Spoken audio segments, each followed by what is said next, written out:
actually the way that I multiply numbers in my.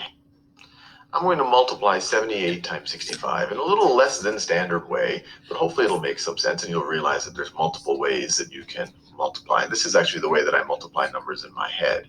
So 78 times 65. And then we're actually going to think about what the different parts of this process represent on this area model. So 78 times 60, 65. So I'm going to start just the way we normally start when we multiply. I'm going to start with this 5 in this ones place. And I'm going to say 5 times 8 is 40. And instead of just writing a 0 and carrying a 4 right over here, I'm just going to write the number 40. So this was the 5 times the 8. Now I'm going to multiply the 5 times the 7. Now we have to be a little bit careful here because 5 times, this isn't just any 7, this is a 70. So what is 5 times 70? Well, 5 times 7 would be 35, so 5 times 70 is 350. So I'll write that down, 350. So just as a review, 5 times 8 is 40, 5 times 7 is 350. If you add these two together, this is going to be 5 times 78. Now let's go over to the 6. So let's multiply the 6 times the 8. Now we have to be careful again. This 6 is not just a regular 6, it's in the tens place. This is a 60. 60 times 8, well 6 times 8 is 48, so 60 times 8 is going to be 480. 480. So it's going to be 480. And then 6 times 7, well that would be 42, but we have to be careful. This is 60 times 70, so we're going to have two zeros at the end. This is 4,200, not just 42. So 6 times 7 is 4,200.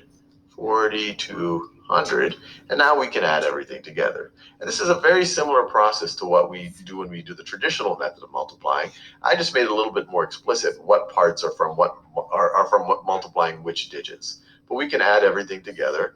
In the ones place, we have a 0. In the tens place, we have 4 plus 5 is 9. 9 plus 8 is 17. And now we can carry a 1.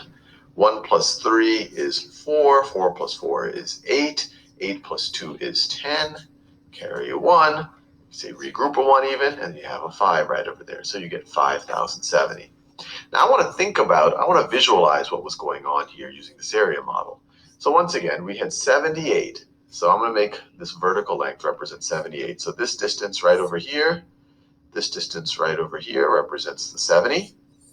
That's the 70, and then we'll make this distance right over here represent the 8.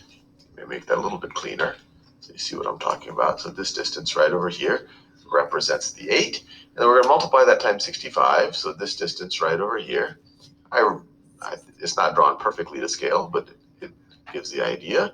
This is 60, and then this distance right over here, this distance right over here is the 5. So this whole distance is 65. This entire distance is 78. So when you multiply if you had a rectangle that's 68 or 65 units wide, and you multiplied it and it had a height of 78 units, then its area is going to be 78 times 65. Its area is going to be 5,070.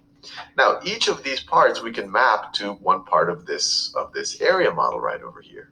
When we multiplied the 5 times the 8 and got the 40, that was this section right over here. 5 times 8 is equal to 40. When we multiplied 5 times 70 and got 350, that's this right over here. 5 times 70, and we got 350. When we multiplied 60, the 6 in the tens place, 60 times 8 and got 480, that's this right over here. This is 60 times 8 is equal to 480. And then finally, when we multiplied 60 times 70 and got 4,200, that's this area right over here. This area is 60 wide, 70 tall. So this is 60 times 70, which is equal to 4,200. And then when we added everything up to get 5,070, we were essentially just adding up the areas of each of these tiles. This big one is 4,200. That makes up most of the area. Then we get 480 from this magenta one, then 350 from this kind of greenish yellow one, and then 40 from this greenish blue one to get 5,070. So the area of this entire thing is 5,070 square units.